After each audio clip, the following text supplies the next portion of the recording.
Le 7 octobre 2025 à 3 H. Dixet, un train militaire russe de 200 de tonnes, feint les ténèbres glacées de l'obstacle de Leningrad lorsque ses alarmes se mettent à hurler. La console affiche une erreur que le conducteur n'a jamais vue, auparavant défaillance de la liaison relais. Automatiquement, les freins d'urgence s'enclenchent dans un crissement assourdissant, immobilisant brutalement l'imposant train. Agacé, le conducteur signale l'incident par radio, déplorant un nouveau dysfonctionnement d'un système déjà vétuste. Après une brève vérification auprès du centre de contrôle, confirmant l'absence d'autres trains dans la zone, il reçoit l'autorisation de poursuivre la manœuvre manuellement. Il relâche le frein et pousse l'accélérateur. C'est précisément ce que le piège attendait. Dès que le train a commencé à accélérer, une seconde attaque invisible s'est déclenchée. Un minuscule dispositif pas plus gros qu'une boîte de conserve et placé des heures auparavant a explosé avec un claquement métallique sec. L'explosion ne visait ni le moteur ni les rails. Elle était d'une précision chirurgicale, ciblant la goupille d'attelage en acier reliant les 5e et 6e wagons. À l'avant, le mécanicien ne ressent qu'une légère secousse qu'il attribue au mot du câble. Il continue d'avancer, ignorant complètement qu'il ne tire plus que les 5 premiers wagons de son train. Dans l'obscurité derrière lui, le reste de l'immense serpent d'acier de 200 tonnes désormais sans guide commence à se déformer, à se tordre et à s'amonceler en un amas d'acier brisé et de munitions éparpillées. Ce n'était pas un accident. C'était une leçon de physique administrée avec une efficacité brutale par les services de renseignement ukrainiens. Voici la compagnie ferroviaire nationale russe, RZD. Elle constitue l'épine dorsale de la machine de guerre de Poutine, transportant 90% de toutes les pièces de drones Shahed aux chenilles de chars. À leurs yeux, les forêts profondes, de Leningrad à des centaines de kilomètres du front, étaient imprenables. Mais les services de renseignement ukrainiens, le HUR, y voyaient tout autre chose. Non pas une forteresse, mais une chaîne fragile. Et ils en avaient trouvé le maillon faible. La récompense pour avoir rompu ce lien serait de paralyser la ligne de ravitaillement cruciale de Saint-Pétersbourg, privant ainsi le front russe de 500 tonnes de ravitaillement par semaine. Une seule percée parfaitement exécutée à cet endroit pourrait faire la différence entre une impasse et une percée ukrainienne de 6 km. Mais sur le papier, la mission n'était qu'une histoire à dormir debout. La ligne est équipée de capteurs sismiques patrouillés par des troupes de Rosguardia tous les 8 km. Une forteresse d'acier et de paranoïa. Alors comment faire dérailler un train qu'on ne peut toucher sur une voie inaccessible à 21h30? La mission commence dans le crissement silencieux de la neige sous les bottes. À 3 km de la voie ferrée ciblée, une équipe de partisans progresse à travers la forêt de bouleaux. Ce ne sont pas des commandos en tenue de haute technologie, mais des habitants du coin qui connaissent chaque recoin et nourrissent une rancune tenace envers les envahisseurs. Leur cible n'est pas la piste elle-même, mais un arbre. Ils y installent bien ce qui ressemble à une simple caméra de surveillance de la faune. À l'intérieur de ce boîtier en plastique se cache un brouilleur commercial à 50 $. Ses entrailles ont été recablées et accordées à une fréquence très spécifique, 433 MHz. C'est comme trafiquer son GPS pour faire croire à son patron qu'on est au travail alors qu'on est au bar. Astucieux, peu coûteux et d'une efficacité redoutable. Sa mission, diffuser un faux signal d'arrêt auquel le système de sécurité du train en approche serait contraint de se conformer. L'enjeu était considérable. Un craquement de brindilles trop fort aurait pu déclencher l'arrivée des projecteurs d'une patrouille russe gardienne. Mais l'équipe était silencieuse et efficace. Le dispositif était armé. Le train devant arriver dans moins de 6 heures, ils disparurent à nouveau dans l'obscurité. La première pièce du puzzle était en place.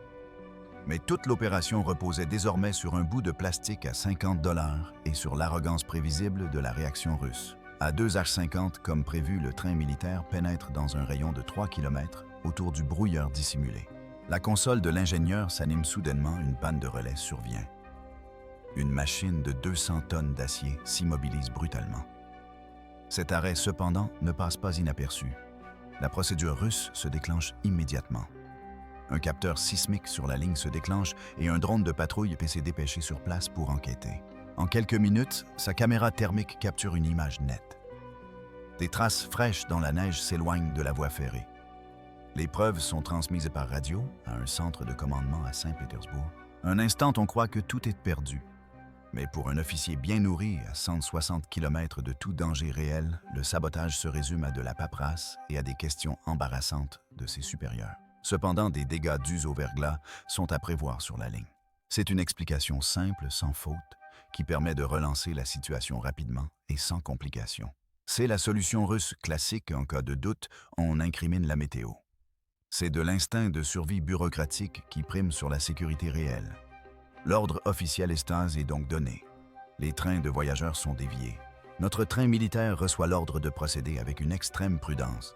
Sa vitesse est réduite à 55 km.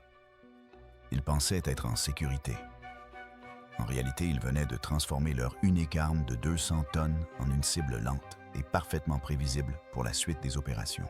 Les partisans se fondent dans les bois, le cœur battant la chamade. Ils ont fait couler le premier sang. Les Russes ne se sont pas contentés de mordre à l'hameçon. Ils ont simplement préparé le terrain pour leur propre plat de résistance. À 3 H-12 depuis la lisière de la forêt, la deuxième phase commence. C'est un micro-drone Wild Hornet. Pesant moins de 250 grammes, ils ne volent pas haut dans le ciel. Ils volent au ras des rails, épousant leur surface d'acier froid comme un palais sur une table de hockey sur air. Cette manœuvre ingénieuse le rend quasiment invisible aux caméras thermiques. Sa signature thermique infime se fond dans le décor. Son enveloppe renferme une charge creuse de près d'1 kilo, pas plus grosse qu'une canette de bière. Elle ne vise ni le moteur ni les chenilles. Elle vise quelque chose de bien plus petit et de bien plus important. Le pivot d'attelage en acier qui relie les 5e et 6e wagons. Pourquoi le pivot? Parce que les amateurs utilisent de grosses bombes. Les professionnels cassent le maillon essentiel qui maintient toute la chaîne.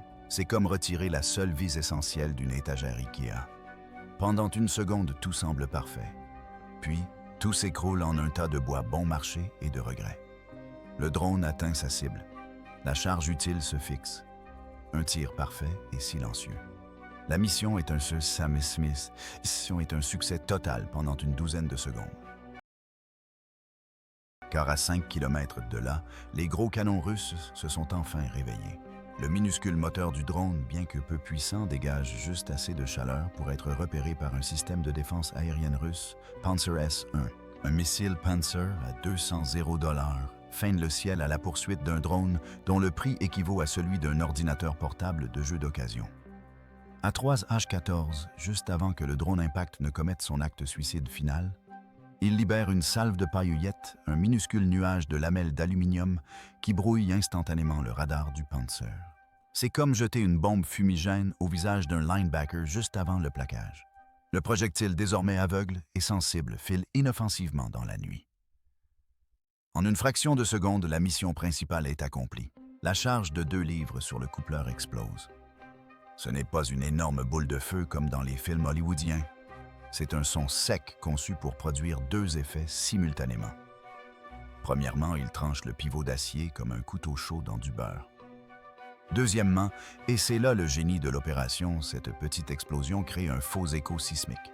Pour les capteurs russes paranoïaques, cela ressemble à un sabotage majeur. Le système hurle au scandale. Immédiatement, une équipe d'intervention rapide de Rosaria dépêche ses 4X4 fonçant sur une voiture de service projecteurs allumés. À l'avant, le mécanicien entend une détonation. Il aperçoit dans son rétroviseur les gyrophares. Des 4X4 qui approchent. Il panique. Il pense être victime d'une embuscade. Il fait alors la pire chose à faire, il accélère à fond. Le plan parfaitement orchestré de l'Ukraine vient de se heurter à un élément imprévisible, la panique humaine. L'opération entière repose désormais sur la réaction terrifiée du conducteur du train et sur un simple morceau d'acier fracturé à 3 H-15 du matin. Et cette décision prise dans la panique par le conducteur était la dernière pièce du puzzle. Ce coupleur fracturé qui ne tient plus qu'un fil subit soudain une accélération fulgurante de 500 livres par pouce carré. Il en résulte un bruit semblable à celui d'une colonne vertébrale géante qui se brise. La locomotive bondit en avant comme un chien qui aurait échappé à sa laisse, entraînant les 5 premiers wagons avec lui. Dans l'obscurité derrière, le reste du train devenu un bélier incontrôlable de 0 tonne s'écrase sur lui-même. Et c'est là que les lois de la physique se manifestent de la manière la plus brutale qui soit. Les six voitures en position de cisaillement et la 7e chargée à rabord d'obus d'artillerie de 152 mm la percute de plein fouet. Ce n'est pas une simple collision. C'est l'équivalent d'un marteau d'acier de 300 tonnes frappant un entrepôt rempli de dynamite.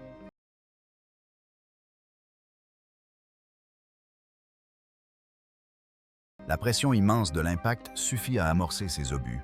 Il en résulte une réaction en chaîne. Les obus de 52 mm explosent, projetant des déflagrations violentes à travers le convoi et réduisant les voitures en un amas de ferraille. Un éclair illumine la forêt et l'onde de choc fait trembler les arbres à près d'1 kilomètre. L'équipe du Rusk Vardia, s'attendant à quelques saboteurs équipés de matériel rudimentaire, freine brusquement lorsqu'une explosion illumine la forêt devant eux. Ils étaient préparés à un échange de tirs. Ils ont été accueillis par un barrage d'artillerie provoqué par leur propre train. L'Ukraine n'a pas placé de bombes sous les voies. Ils ont transformé le train entier en bombe, puis ont piégé le mécanicien pour qu'il allume la mèche.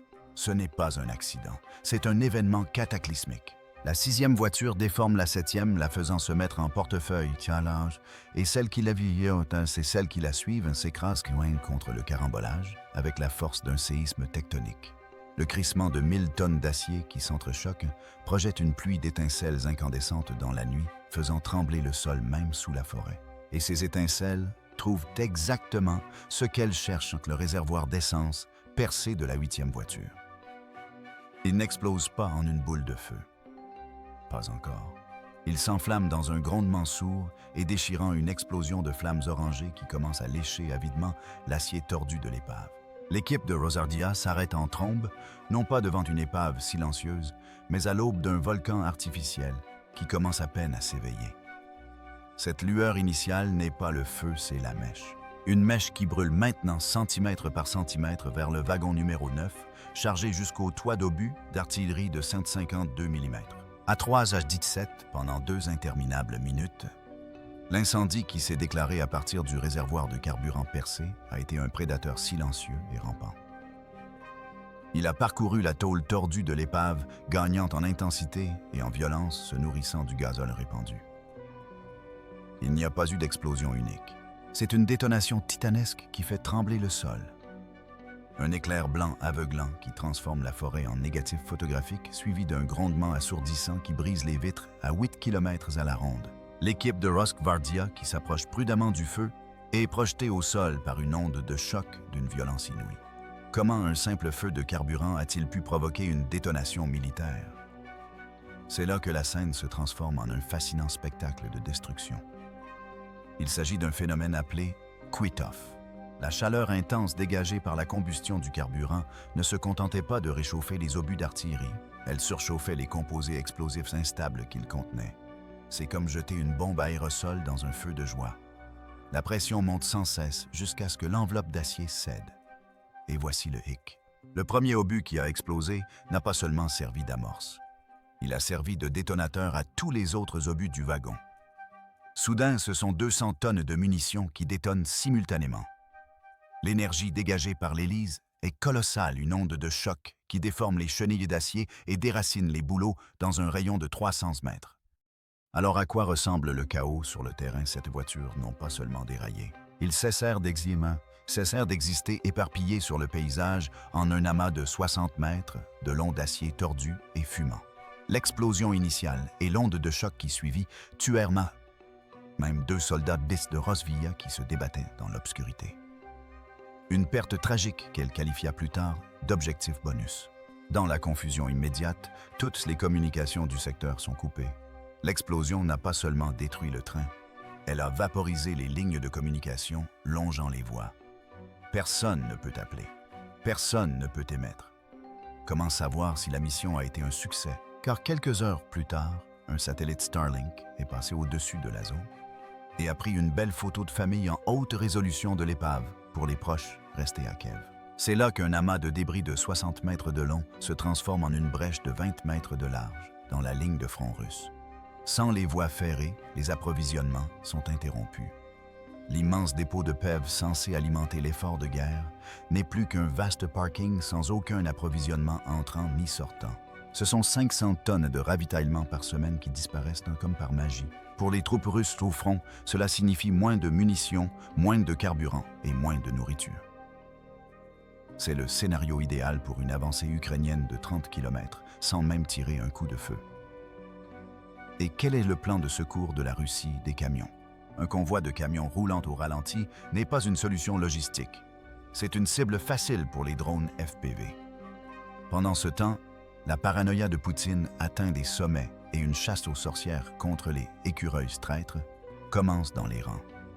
Cliquez sur « J'aime » si vous pensez que les partisans ukrainiens méritent un prix Nobel. Partagez vos idées de sabotage dans les commentaires. Et après, un drone livreur de pizza avec une petite touche épicée.